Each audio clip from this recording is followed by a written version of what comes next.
Être un homme ou une femme, c'est bien plus qu'une affaire de biologie. C'est aussi comment on se sent et comment on vit. Et vivre avec un DSD peut représenter un défi encore plus grand quand on commence une relation.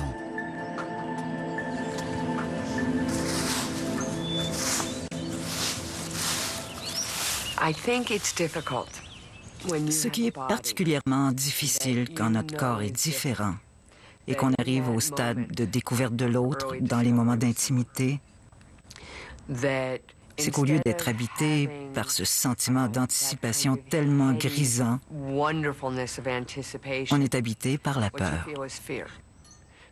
On ressent aussi cette anticipation, mais on est effrayé.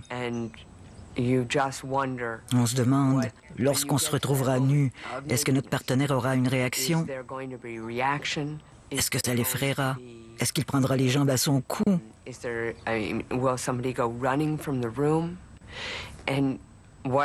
Au fil de mes expériences, j'ai appris que les gens ne tombent pas amoureux de nos organes génitaux.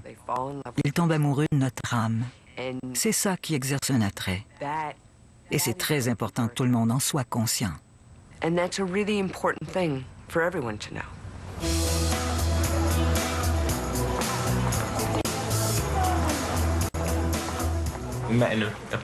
On s'est rencontrés dans un pub à Leeds et elle m'a tout de suite beaucoup plu.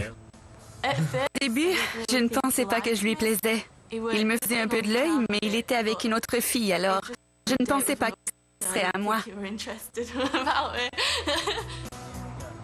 Je me souviens quand Jess est venu me voir la première fois. C'était une consultation plutôt inhabituelle, puisqu'elle ne savait pas ce qui n'allait pas chez elle. C'est son médecin de famille qui l'avait dirigée vers moi, car elle n'avait toujours pas eu ses règles, alors qu'elle avait 17 ans, ce qui est très tard.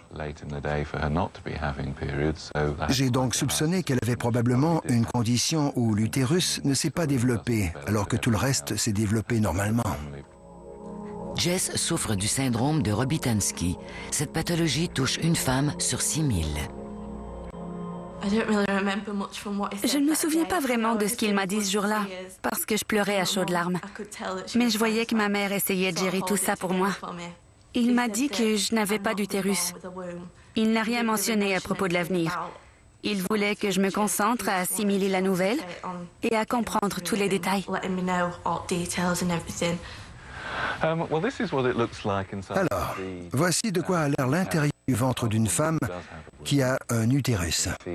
On voit ici l'utérus, la trompe de Fallope gauche, la trompe de Fallope droite et les deux ovaires. Celui-ci semble très gros car il est gonflé par la structure qui est sur le point de relâcher un ovule. Quand il n'y a pas d'utérus, voici à quoi ça ressemble. Il y a un espace vide ici. En dessous, il y a l'intestin et devant la vessie. On ne voit pas les ovaires sur cette image. Mais si on se déplace sur le côté et un peu plus haut, on aperçoit un ovaire normal et une trompe de Fallope. Cet amas de muscles est en fait l'endroit où l'utérus a commencé à se développer, mais sans succès. Ça ne fait pas d'elle une personne différente. On s'aime quand même. Elle est la même personne. C'est juste qu'elle a une complication qu'on peut très bien gérer. Quand j'ai appris la nouvelle, ils m'ont fait passer une imagerie par résonance magnétique pour déterminer si j'avais mes deux ovaires. Et les deux sont fonctionnels. Donc je pourrais avoir recours à la fécondation in vitro. D'ici là, ça ne sert à rien d'y penser, parce qu'on sait déjà ce qu'on doit savoir. On n'y peut rien. Exactement. C'est ce qu'on se dit. On ne peut rien y changer, alors. On va juste profiter de la vie ensemble. La pathologie de Jess n'est habituellement pas héréditaire, mais d'autres DSD peuvent l'être. C'est le cas de l'hyperplasie congénitale des surrénales dont souffre Janet. Elle a donc pris le soin de faire des tests avant de tomber enceinte. Come here, Marley.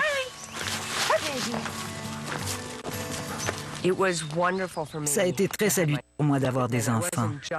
Au lieu de rester seule à réfléchir et à essayer de comprendre, tous les matins, j'ai dû me lever, organiser le déjeuner, les amener à l'école. Toutes ces activités quotidiennes créent de la diversion.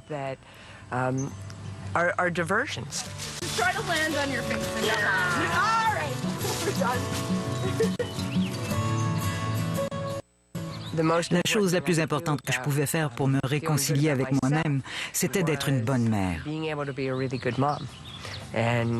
Ça m'a aidé dans mon cheminement et dans ma compréhension des choses. Je serai toujours profondément reconnaissant des enfants.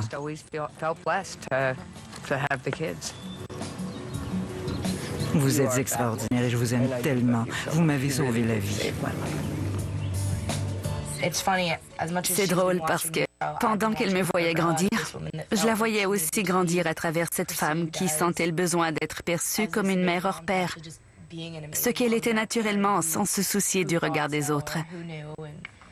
C'est une mère et une femme extraordinaires.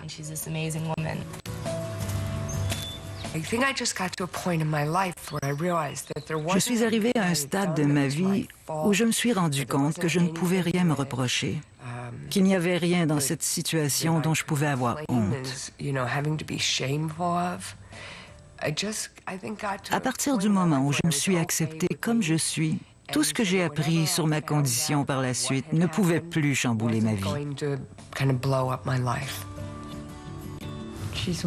C'est une fille extraordinaire. C'est une magnifique personne. C'est une très bonne mère. C'est moi qui lui ai appris à cuisiner, alors c'est une bonne cuisinière. Et elle mène une très belle vie. Elle a fait de grandes choses dans sa vie et elle va continuer d'en faire.